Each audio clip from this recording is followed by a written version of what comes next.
I didn't know about that enormous crater that's in Antarctica.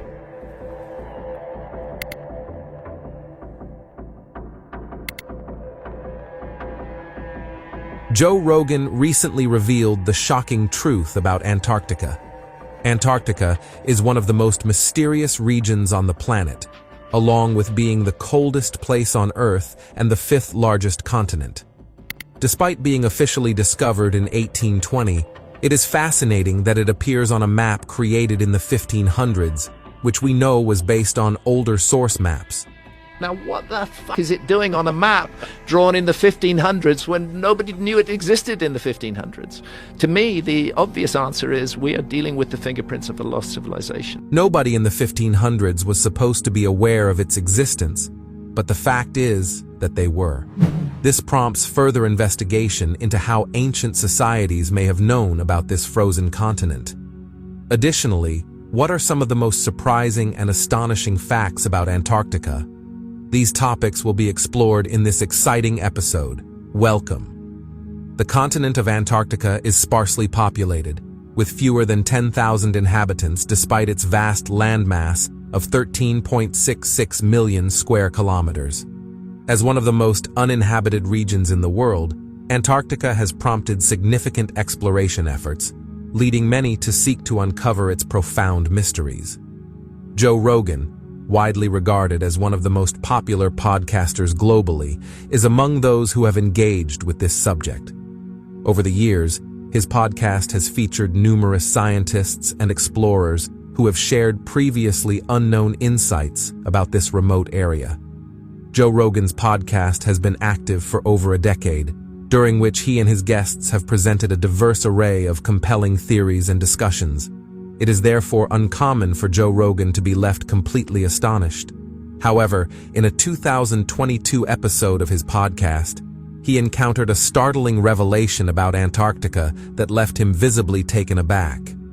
In August, Joe Rogan hosted fellow podcaster and comedian Sam Tripoli. During their conversation, Sam discussed the events surrounding Operation High Jump. This military operation, which occurred in Antarctica in the mid-20th century, was purportedly associated with President Harry Truman, the Nazis, and even extraterrestrial beings. Operation High Jump, officially known as the United States Navy Antarctic Developments Program, indeed took place. The operation was conducted from 1946 to 1947 and was led by Rear Admiral Richard E. Byrd. On February 1, 1947, the expedition, originally scheduled for 8 months, arrived in Antarctica in the vicinity of Queen Maud Land. Although Rear Admiral Byrd's expedition was officially characterized as strictly scientific, it was funded by the U.S. Navy. The mission was supported by the aircraft carrier Casablanca, 25 planes, and 7 helicopters, as well as a submarine, an icebreaker, and 12 tankers, totaling approximately 4,800 personnel. At the time, the official narrative indicated that the primary objectives of the expedition were to locate coal and other resources, train military personnel in extreme cold conditions, and assess the feasibility of establishing military bases in Antarctica.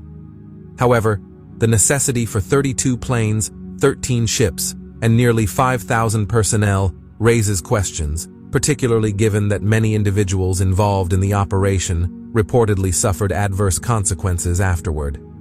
President Truman and the U.S. government exhibited a keen interest in Antarctica, especially as the region remained largely unexplored.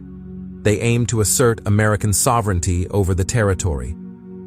Sam informed Joe that, according to journals authored by Admiral Byrd, the Navy commander allegedly made contact with Nazi UFOs.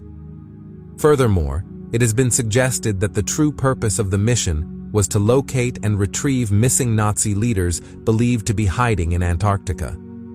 The operation involved extensive aerial photography, the establishment of a polar station, and the transmission of numerous unusual messages. Reports indicated that they were under attack and experiencing significant losses. The identity of the adversary faced by Rear Admiral Byrd remains unclear, but on March 3, 1947, all activities were abruptly halted, and the expedition returned to the United States in haste. The presence of Nazis in Antarctica raises further questions. In January 1939, a German expedition reached the continent, claiming a portion of its land, which they named New Swabia. This area has since become the subject of numerous legends. There are rumors suggesting that a secret base was established there, potentially serving as Adolf Hitler's last refuge. Some have even posited that the Germans discovered an extensive network of ice caves in Antarctica, where they constructed a significant underground city. Sam asserted that the Nazis negotiated an agreement with extraterrestrial beings to utilize their advanced technology during World War II. The reasons for the non-utilization of this technology in the conflict and the continued presence of the aliens in Antarctica after the war remain unclear. According to Sam, the leaders of Operation High Jump eventually returned to President Truman, indicating that they had to reach an accord with the extraterrestrials. Allegedly, the president acquiesced, permitting the aliens to conduct experiments on humans, which were said to occur in various national parks and forests. This intriguing narrative connects to the phenomenon known as Missing 411, a series of unresolved cases involving individuals who have mysteriously disappeared in national parks across the United States. The Missing 411 cases document sudden vanishings on public lands, with many of the missing individuals exhibiting several shared characteristics. While much of Sam's account may appear to align with conspiracy theories, it raises significant questions regarding the true nature of activities in Antarctica and the military exercises conducted in that region. One of the primary reasons for the limited population of Antarctica is, perhaps unsurprisingly, its extreme cold. The continent's frigid climate is well documented, yet many individuals often underestimate the severity of the temperatures experienced there. Over the years, this remote and picturesque region has drawn numerous adventurers, whether for activities such as digging, running, skiing, or hiking. However, survival in such an environment necessitates adherence to a strict code of conduct and continual adjustments to one's attire to accommodate the harsh weather conditions. In a notable interview, Joe Rogan spoke with Colin O'Brady, a distinguished adventurer and endurance athlete. Colin garnered attention for achieving the first solo, unsupported, human-powered crossing of Antarctica's landmass in 2018. During the discussion, Colin detailed his journey and the precautions he undertook to withstand the extreme climate. It is noteworthy that Colin emphasized the dangers associated with sweating in Antarctica. According to the official tourism website for the continent, there exists a serious warning regarding sweating, particularly during the winter months. Individuals with experience in polar environments often assert, "If you sweat, you die." This is due to the fact that sweating can saturate clothing with moisture, which may subsequently freeze on the outer layer. As one begins to warm up, these frozen layers can thaw, leading to potentially hazardous outcomes. This presents a significant challenge for individuals like Colin, who were required to engage in substantial physical exertion. While some may have a preference for or aversion to cold climates, the prospect of surviving in an environment where sweating poses a life-threatening risk is far from appealing. Should you consider a visit to Antarctica, it is imperative to manage perspiration effectively. At this juncture, it is evident that traversing Antarctica is far from straightforward. Given the extreme cold and the risk of frostbite, the continent does not present itself as the most hospitable destination. The matter at hand is that even for those wishing to visit Antarctica, there are significant constraints on such endeavors. This is primarily due to the Antarctic Treaty System, established in 1959 through an agreement among 12 nations: Argentina, Australia, Belgium, Chile, France, Japan, New Zealand, Norway, South Africa, the United Kingdom, the United States, and the former USSR. The Antarctic Treaty fundamentally asserts that the continent is not the sovereign territory of any single nation. Furthermore, all signatory countries commit to respecting each other's rights on the continent, utilizing it solely for research purposes and limited tourism. The overarching objective of the treaty is to safeguard the environment and ensure that no anthropogenic activities, particularly industrialization and military conflict, jeopardize the continent's biodiversity. Under the Antarctic Treaty, all human activities in Antarctica must be meticulously planned and regulated. This encompasses tourism, exploration, and scientific research, all of which must adhere to the treaty's stipulations. While the treaty does not prohibit the presence of tourists or military personnel in Antarctica, individuals seeking to access the continent are required to obtain a permit from a party to the treaty. Exploration of Antarctica's subglacial lakes and the surrounding ocean has progressed significantly over recent decades. In the 1970s, researchers made a substantial discovery that highlighted the extent of the region's previously untapped resources. They identified a distinct ecosystem thriving in the Antarctic waters. To date, approximately 400 subglacial lakes have been identified beneath the Antarctic ice sheet.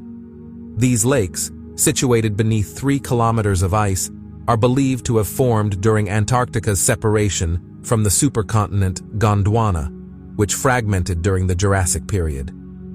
Due to the pressure exerted by the overlying ice, these lakes have managed to persist in a liquid state over millions of years, rather than freezing into solid ice. Lake Vostok, discovered in the 1990s, is the largest subglacial lake identified in the region, located 2.5 kilometers beneath the ice surface. This lake, with a temperature recorded at -3 degrees Celsius, has remained ice-covered for approximately 20 million years. Investigations have revealed that such lakes harbor existing ecosystems of microorganisms. Despite having been shielded from light for millions of years, these microorganisms continue to thrive, utilizing gases such as methane and ammonium for energy production. The world's oldest pyramid, an exploration of ancient civilizations. When discussing pyramids, one typically envisions the iconic structures of Egypt. The pyramids of Giza, in particular, are renowned for their remarkable ingenuity and architectural creativity. However, recent findings suggest the possibility that the oldest pyramids in the world may not be located in Egypt. In 2016, satellite imagery of the Antarctic region revealed an unusual formation that appeared to emerge from beneath the ice. It became evident that the melting ice had exposed what scientists believe to be the apex of a man-made pyramid, potentially constructed hundreds of thousands of years ago. The existence of such structures in Antarctica lends credence to the hypothesis that humans may have inhabited this region long before recorded history. Some researchers propose that these pyramids could indicate the presence of an ancient civilization that thrived in this harsh environment. Nonetheless, the inaccessibility of the area poses significant challenges in gathering substantial evidence to support these claims. This raises intriguing questions about the potential for a civilization to have existed in a region characterized by extreme cold and inhospitable conditions. Archaeological artifacts dating back thousands of years have been unearthed, prompting some scholars to speculate about the existence of an ancient culture that predated modern humans. In 2017, a team of geologists from the Alfred Wegener Institute for Polar and Marine Research in Germany conducted a study in Antarctica, collecting core samples from the continent's frozen seafloor. Their objective was to reconstruct the climatic conditions of Antarctica in earlier epochs, and their findings were noteworthy. The geological team posits that while Antarctica's current climate may not support substantial life, it has not always been inhospitable. The continent has endured meteorite impacts, which are among the most significant contributors to extinction events in the known universe. Historical precedents, such as the extinction of the dinosaurs, illustrate the catastrophic effects of meteorite collisions. It is believed that a particularly significant impact occurred in Antarctica, potentially predating the age of the dinosaurs and possibly causing even greater devastation. Recent discussions on this subject have been featured on the podcast of Joe Rogan, where he hosted independent researcher Jimmy Corsetti and author Ben Kerwick. They engaged in an extensive dialogue regarding ancient human civilizations and their resilience in the face of extinction-level events. During the conversation, Rogan referenced a report about a meteorite crater discovered in 2006 as part of a joint mission by NASA and the German Aerospace Center. The mission aimed to investigate irregularities in the Earth's gravitational field, which would provide insights into the distribution of mass across the planet and its changes over time.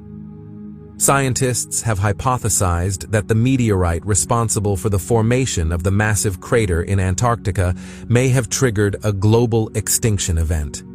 This hypothesis is grounded in the notion that the impact released an immense volume of dust into the atmosphere, rendering the planet hostile to life. In this scenario, prolonged darkness and acidic rainfall would have created an uninhabitable environment. Remarkably, it is believed that a few resilient primordial shellfish survived this catastrophic event. These organisms are thought to have evolved into the ancestors of the dinosaurs, which subsequently dominated the planet for approximately 200 million years until another meteorite impact led to their extinction. Antarctica is a highly isolated region, and gaining access to the continent can be challenging without a clearly defined objective. Even for those who successfully enter Antarctica, exploration is limited to a small segment of the landmass, where tourists, hikers, and other visitors are permitted to engage in activities and appreciate the scenery. Significant portions of the continent remain restricted, accessible solely to researchers and military personnel. These areas can be likened to the Area 51 of Antarctica, shrouded in secrecy and speculation about potential clandestine operations or experiments. Reports indicate that individuals attempting to infiltrate these restricted zones have been apprehended and promptly escorted away by security personnel.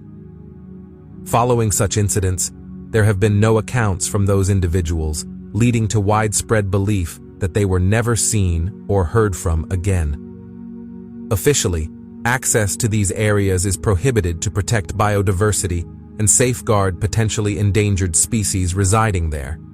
However, it is plausible that other, less transparent activities may be occurring in these regions, raising questions about the true nature of the operations taking place. Another intriguing phenomenon associated with remote exploration is known as the third man factor. While this experience may be unfamiliar to those who are not explorers or adventurers, it is described by many who have journeyed into isolated environments like Antarctica as a profound and credible sensation. The third man factor refers to the compelling feeling of an additional presence, particularly during times of significant distress or peril.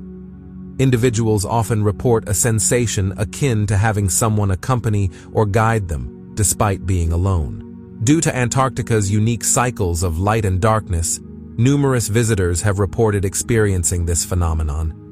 Some have even claimed to encounter hallucinations or perceive shadows without discernible sources while navigating the region's vast expanse. A notable instance of this phenomenon occurred in the early 1900s during Sir Ernest Shackleton's expedition to Antarctica. Shackleton, a prominent British explorer, led an ambitious expedition from August 1914 to January 1917, with the objective of being the first to traverse the Antarctic continent by land. According to accounts by Ernest Shackleton, he and his two companions endeavored to traverse by boat to South Georgia Island.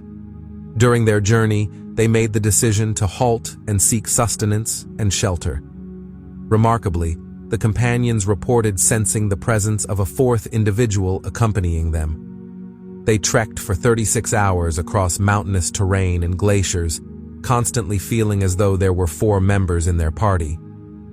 This phenomenon has since been reported by numerous others who have found themselves lost or stranded while exploring Antarctica, suggesting a possible connection to the desperation inherent in such situations, or perhaps indicating a unique aspect of the Antarctic environment itself.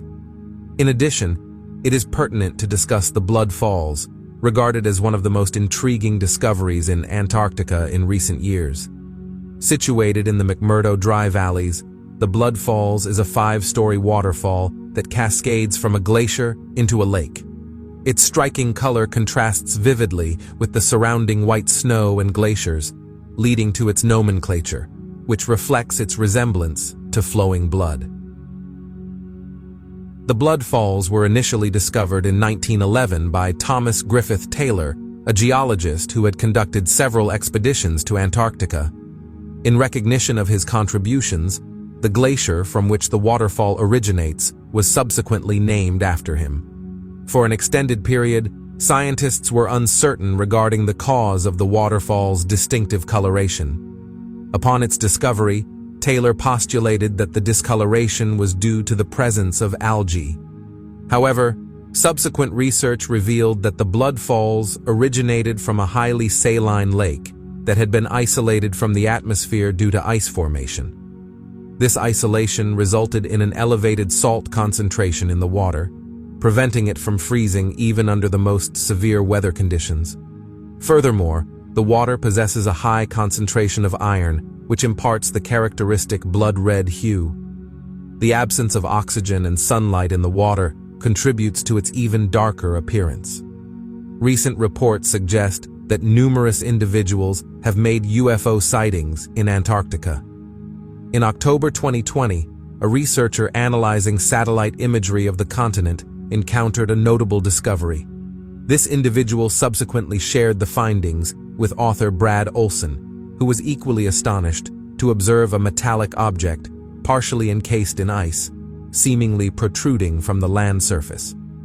The object bore a striking resemblance to a spacecraft of extraterrestrial origin. Olson posits that this craft may have been abandoned by an alien civilization thousands of years ago, subsequently obscured by the considerable ice accumulation in the region. However, one may question why an extraterrestrial civilization would select Antarctica as a site for visitation. Experts suggest that the inhospitable nature of Antarctica for humans does not preclude the possibility of other life forms thriving in such an environment. It is conceivable that an alien race seeking to explore Earth might find Antarctica to be a more suitable habitat than other regions. While it is well known that Antarctica is characterized by its extensive ice cover, there is a particularly intriguing aspect of the ice in this region. Some of it is capable of producing sound. Researchers investigating the ice shelves of Antarctica were pleasantly surprised to discover a glacier that emits melodic sounds. This phenomenon, identified as the Ross Ice Shelf, exhibits a unique ability to produce sound, akin to singing ice. The Ross Ice Shelf is the largest of its kind in Antarctica, with an area comparable to that of France. When winds traverse its surface and interact with its undulating features, the resulting vibrations generate continuous seismic tones. Consequently, the ice shelf is effectively singing at all times, although these sounds are not audible to the human ear. Scientists have employed seismic sensors to detect and analyze these sounds. Notably, the characteristics of the sound appear to vary with changing weather conditions. Researchers now utilize these auditory phenomena, along with their fluctuations, to assess the stability of the ice shelf and its susceptibility to climatic influences. Giant hole in ice sheet. In 2017, a periodic hole in Antarctica's sea ice, dubbed the Ma-Rise Polyna, reappeared after 4 decades of dormancy. This enormous opening, or polyna, stretched across an area larger than the state of Maryland while it was at its peak size. The polyna constituted the second largest ice-free gap in Antarctica's oceans since accurate satellite records began in the 1970s. This recurring phenomenon forms as a result of warm, nutrient-rich deep water welling up and melting surface sea ice. However, the polyna's intermittent nature remains puzzling to scientists. After appearing annually from 1974 to 1976, it abruptly vanished for decades. Experts speculate that human-caused impacts on the Southern Ocean may be influencing the polyna's cycles. Even more perplexing, the latest polyna opening wasn't nearly as sizable as in the 1970s, despite recent climate shifts. Understanding what triggers and sustains these fleeting bursts of open water holds significance for Antarctica's marine ecosystems. Pollinates allow sunlight and air to penetrate, fueling phytoplankton blooms that propagate up the food chain. Unlocking the pollina's secrets will yield insights into Antarctica's future climate shifts and their impacts on ocean life. The Lost Wallet. In a remarkable story spanning over half a century, a wallet lost in Antarctica in the 1960s was miraculously returned to its owner in 2021. The wallet belonged to Paul Grisham, a former Navy meteorologist who was stationed at McMurdo Station in Antarctica in the late 1960s. During Grisham's time on the icy continent, from 1967 to 1968, he accidentally left his wallet behind at the science station. The wallet remained lodged behind a locker, perfectly preserved in Antarctica's perpetually freezing temperatures. In 2014, over 45 years later, workers demolishing a building at McMurdo Station came across the weathered leather wallet wedged in a crevice. Inside, the wallet contained remnants of Grisham's life and service, his Navy ID card, a beer ration punch card, receipts for money sent to his wife, and more. Despite this trove of information, locating the 91-year-old Grisham in the modern day took serious detective work. Stephen Dio, an Air Force veteran, embarked on a 6-year mission to track down the original owner. After tireless searching, Dio finally got in touch with Grisham in 2020. Upon receiving his long-lost wallet, Grisham was amazed that such an insignificant item had survived. Of the items returned, Grisham was especially astounded to find the recipe for homemade kala that he had carried during his time on the ice. Antarctica, often regarded as a land of mysteries and secrets, offers some of the most severe conditions and breathtaking landscapes on Earth. It is remarkable to consider that there exists a significant expanse of land on our planet that remains incompletely explored. As the coldest region on Earth, Antarctica harbors approximately 90% of the world's ice. Its status as the most isolated location on the planet contributes to its largely unexplored nature, promising many more exciting discoveries in the future.